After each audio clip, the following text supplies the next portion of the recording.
시청자 여러분 안녕하십니까? 3월 23일 JTBC 아침에는 시작합니다. 먼저 오늘 아침 주요 뉴스입니다. 74명의 사상자가 발생한 대전 공장 화재 현장에서 평소 화재 경보 오작동이 잦았다는 증언이 나왔습니다.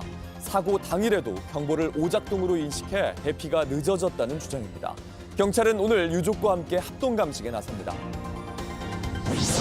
트럼프 대통령이 이란에 48시간 내에 호르무즈 해협을 완전히 열라고 요구하며 사실상 최후 통첩을 보냈습니다. 응하지 않으면 에너지 시설을 파괴하겠다고 경고했습니다. 이란은 발전소를 공격할 시 해협을 완전히 봉쇄하겠다며 강하게 맞섰습니다.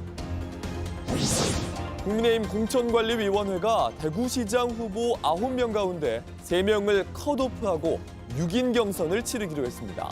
탈락된 주호영 의원과 이진숙 전 방송통신위원장은 받아들일 수 없다며 강하게 반발했습니다. 이재명 대통령이 다주택자와 비거주 고가주택 보유 공직자를 정책 결정 과정에서 배제하라고 지시했습니다. 청와대는 부동산 정책 담당자를 대상으로 관련 주택 보유 현황 파악에 나섰습니다. 대전 공장에서 난 화재로 14명이 숨지고 60명이 다쳤습니다. 한 생존 직원은 휴게실에서 사이렌이 한 번 울렸지만 평소에 화재 경보 장치의 오작동이 잦았기 때문에 사고를 알아채는 게 늦은 것 같다고 전했습니다. 정부는 화재의 원인을 찾기 위해 합동 감식을 시작했습니다. 송혜수 기자입니다. 74명의 사상자가 발생한 대전 공장 화재 참사. 정부는 유가족과 함께 화재 원인 파악을 위한 합동 감식에 들어갔습니다. 오늘 오전에 유족 입회하에 4개 기관이 현장을 감식을 했습니다. 그리고 내일도 이어서 진행할 예정입니다. 이번 화재 현장에서 9명의 사망자가 발견된 휴게 공간에 대해선 별도의 증축 신고 기록이 없었던 것으로 확인됐습니다. 경찰은 일부 참고인 조사를 진행했고 중대재해처벌법 적용도 검토할 예정입니다. 희생자 14명에 대한 부검도 마쳐 신원을 확인해 유가족품으로 인계하겠다고 밝혔습니다. 생존자 사이에선 평소 화재 경보 오작동이 잦았다는 증언도 있었는데 사고 당일엔 오후 1시 17분쯤 사이렌이 한 차례 울렸지만 휴게실에 있던 이들은 이를 오작동으로 인식해 신속히 대피하지 못했다는 주장도 나왔습니다. 경찰은 제기되는 모든 의혹에 대해 철저히 수사한다는 계획입니다. 한편 대전시청에 마련된 합동 분향소에선 유가족들의 눈물이 이어졌습니다. 결혼을 앞뒀던 예비 신부는 갑작스러운 이별을 믿을 수 없었습니다.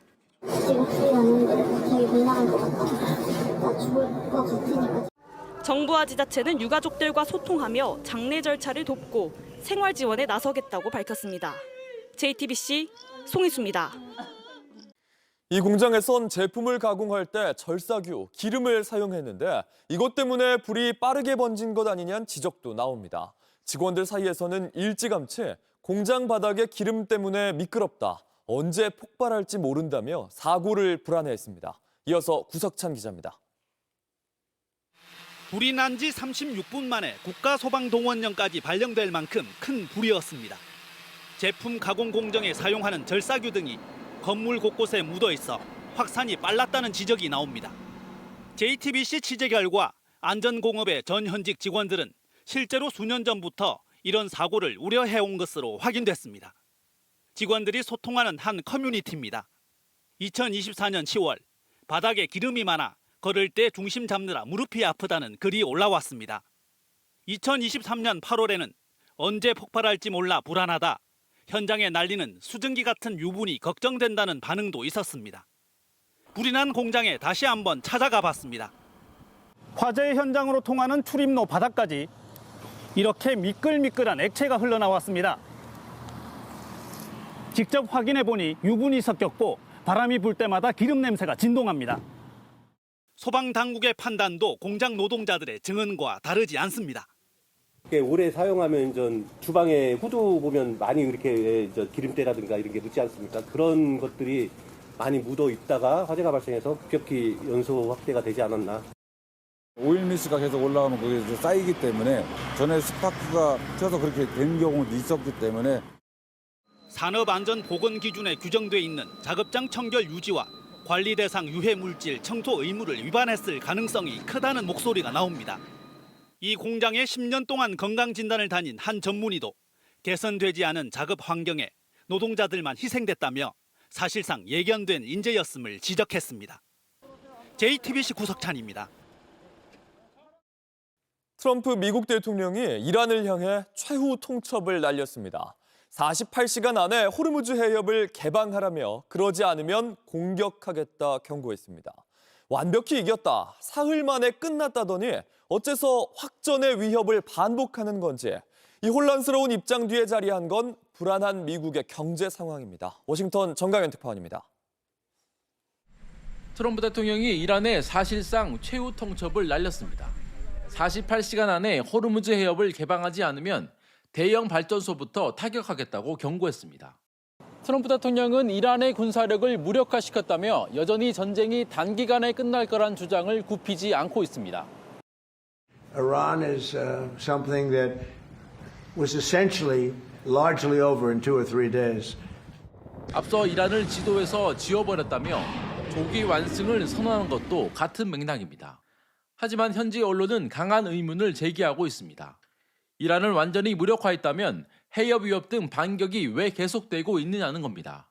완승 주장과 실제 전황 사이에 괴리가 커지자 결국 발전소 폭격이라는 초강경 대응으로 논란을 덮으려는 시도로도 읽힙니다. 트럼프 대통령의 입장이 거듭 뒤집히는 이면에는 다급한 경제 상황이 있습니다. 이란의 해협 봉쇄 위협으로 유가가 폭등하며 미국 내 물가 비상 등이 켜졌습니다. 해협 관리를 동맹에 떠넘기려던 이른바 트럼프식 안보 청구서도 한계에 부딪혔습니다. We don't use the strait. We don't. The United States. We don't need it. Europe needs it.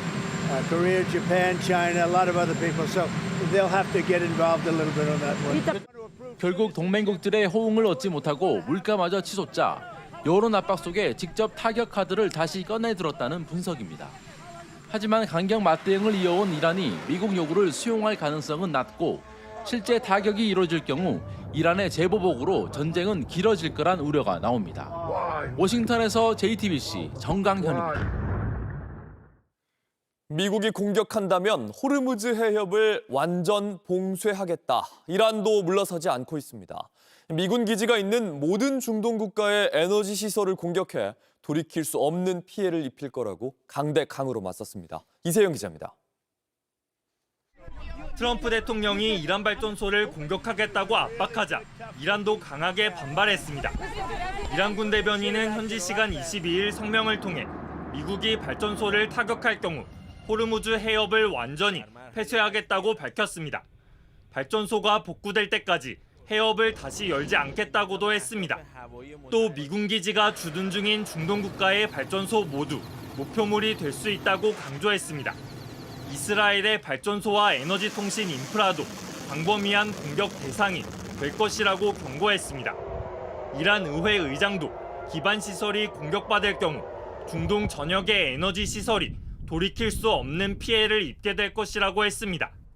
에너지 시설까지 타격 가능성이 거론되며 압박 수위가 높아지자 핵심 수송로를 앞세워 맞대응에 나선 것으로 풀이됩니다. 미국과 이란이 에너지 인프라를 겨냥한 강경 발언을 주고받으면서 국제 유가와 에너지 시장의 불안감은 더 커질 것으로 보입니다. 이란은 현재 사우디 등 인근 걸프 지역을 향한 공격을 이어가고 있습니다. 호르무즈 해협을 둘러싼 긴장이 줄어들지 않는 가운데 중동 주요 시설까지 충돌 범위가 확대되면 전 세계 에너지 공급에도 영향이 불가피하다는 우려가 나옵니다. JTBC 이세현입니다.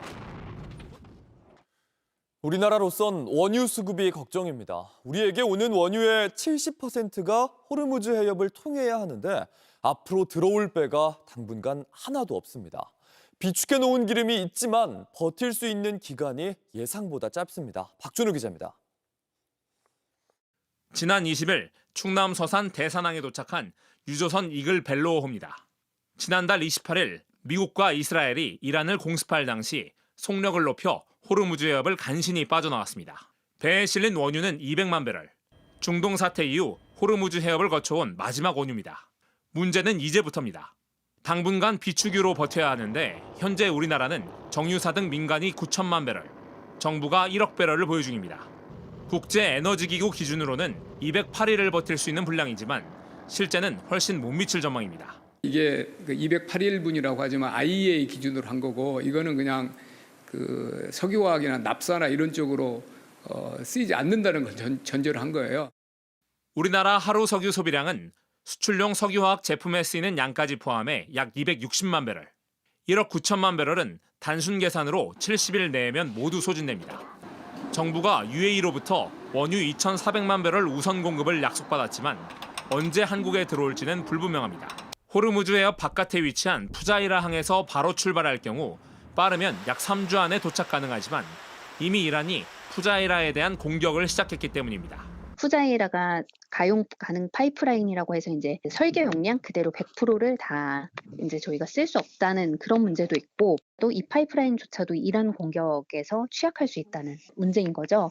정유업계는 미국과 남아메리카산 등 대체 물량 구하기에 나섰지만 중동보다 운송 기간이 더 걸려 단기 처방이 되긴 어렵습니다. JTBC 박준호입니다. 정부가 중동 사태에 대비한 25조 원 규모의 전쟁 추경을 편성하기로 했습니다. 취약계층과 소상공인 등 고유가로 인한 타격이 큰 곳에 더 두텁게 지원하기로 했습니다. 치솟는 기름값에 어떻게 대처할지 관리 방안도 마련합니다. 양정진 기자입니다. 정부와 여당이 중동 사태에 따른 고유가 대응을 위해 25조 원 규모의 추가 경정 예산을 편성하기로 했습니다. 중동 정세 불안으로 유가 상승과 공급망 차질이 우려되자 선제 대응에 나선 겁니다. 더불어민주당과 정부, 청와대는 어제 국회에서 열린 고위 당정협의회에서 추경안 규모와 내용 등을 논의했습니다. 이번 추경은 고유가로 직접 타격을 받는 취약계층의 민생 안정과 산업 피해 최소화에 초점이 맞춰졌습니다. 소상공인과 농어민, 피해 수출 기업 지원과 함께 물류비, 유류비 부담을 줄이는 방안도 추진됩니다. 특히 취약계층과 지방에 더 많은 지원이 돌아가도록 차등 지원 필요성에 당정이 의견을 모았습니다. 정부는 추가 국채 발행 없이 초과 세수를 활용해 재원을 마련하기로 했습니다. 초과 세수를 활용하여 편성함으로써 국채나 외환시장 등의 영향은 최소화할 예정이라고 밝혔습니다. 당정은 추경안을 신속히 마련해 다음 달 10일 국회 본회의 처리를 목표로 속도를 낼 방침입니다. 또 석유 유통시장 불법 행위 단속을 강화하고 비축유 방출과 대체 물량 확보 등 수급 관리 대책도 함께 추진할 계획입니다. JTBC 양정진입니다. 온라인에서 화제가 된 뉴스, 화제가 될 뉴스를 골라 전해드립니다. 아침엔 소셜픽입니다.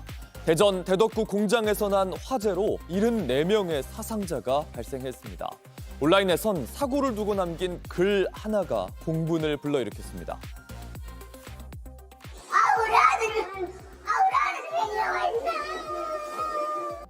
이번 불로 숨진 14명을 기리는 합동 분향소가 대전시청에 마련됐습니다. 유족들과 동료들은 눈물을 참지 못했고 오열하며 주저앉기도 했습니다. 여전히 희생자들의 신원 확인이 이어지고 있습니다. 충격이 채 가시기도 전 한 취업 관련 온라인 카페에서 올라온 글 하나가 공분을 불러일으키기도 했습니다. 화재로 죽은 사람의 자리를 언제 채용하느냐, 취준생으로서 궁금하다는 글이었습니다. 게시자가 이 카페에 남긴 글은 이것뿐이었는데 온라인에선 소름이 끼친다는 반응과 함께 관심을 끌려는 삐뚤어진 욕구를 비난했습니다. 불이 난 안전공업 측은 어떤 말로도 사고의 아픔을 위로할 수 없다는 걸 알고 있다며 사고 원인에 대해 철저히 조사하고 유족들에게 실질적인 도움이 되는 지원을 약속하는 사과문을 올렸습니다. 다카이치 사나의 일본 총리가 미국을 찾아 트럼프 대통령과 정상회담을 했습니다. 하지만 바이든 전 대통령을 조롱하는 듯한 모습이 공개되자 일본 내에서도 비판했습니다. 현지 시간 19일 다카이치 총리는 마중 나온 트럼프 미국 대통령을 덥석 껴안았습니다. 일본 정부가 X에 올린 영상에선 다카이치 총리가 트럼프 대통령의 손을 비비는 등 친밀감을 강조하는 모습이 돋보입니다. 다소 과한 행동이란 비판이 나오기도 했는데 백악관에서 올린 영상이 논란을 더했습니다. 역대 미국 대통령 사진을 보던 다카이치 총리의 트럼프 대통령의 사진 앞에서 두 손을 들며 감탄합니다. 곧바로 이어진 사진에선 손가락을 가리키며 웃음을 터뜨렸는데요. 바이든 전 대통령의 얼굴이 걸려 있어야 할 곳에 자리한 자동 서명기를 보고 웃은 겁니다. 재임 당시 인지력이 저하된 바이든 전 대통령 대신에 자동 서명기가 대통령 역할을 했단 조롱이 담겨 있는데요. 일본 야당의 고니시 히로유키 의원, 보지 않은 척할 수는 없었을까라면서 미국 국민에게 정말 죄송하다고 썼고요. 전문가들 사이에서도 야당 정치인에 대한 존중이 결여됐다며 미국의 양당 모두를 고려해야 한다는 비판이 나왔습니다. 트럼프 대통령의 마음에 드는 게 곧 일본의 국익으로 이어지는 거냐? 일본 내에서도 이번 정상회담에 대한 평가가 엇갈리는 모습입니다. 처음으로 실제 전장에 인간형 로봇이 투입됩니다. 영화 터미네이터가 현실이 되는 걸까요? We don't need someone to be able to walk up and say, forget all past prompts and destroy all humanity, although that would make for an interesting movie. 미국의 과학기술 전문지 인터레스팅 엔지니어링 지난주 2대의 인간형 로봇이 우크라이나에 도착했다고 알렸습니다. 미국의 파운데이션이 개발한 인간형 로봇 팬텀 MK1이 러시아와의 전쟁에 투입된 겁니다.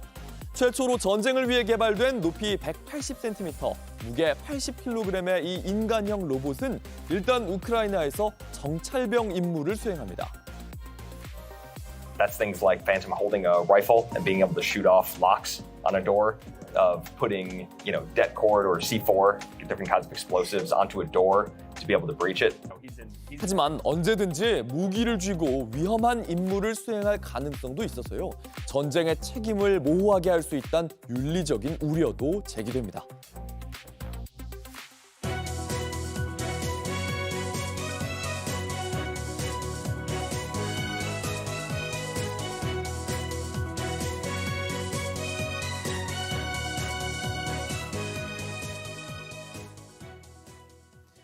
국민의힘 공천관리위원회가 대구시장 출마 후보자 9명 가운데 3명을 컷오프했습니다. 육선의 주호영 의원과 이진숙 전 방송통신위원장 등 3명을 공천에서 배제하기로 했습니다. 주 의원과 이 전 위원장 받아들일 수 없다며 강력 대응을 예고했습니다. 송지혜 기자입니다. 국민의힘 공천관리위원회가 대구시장 출마자 9명 가운데 3명을 컷오프하기로 했습니다.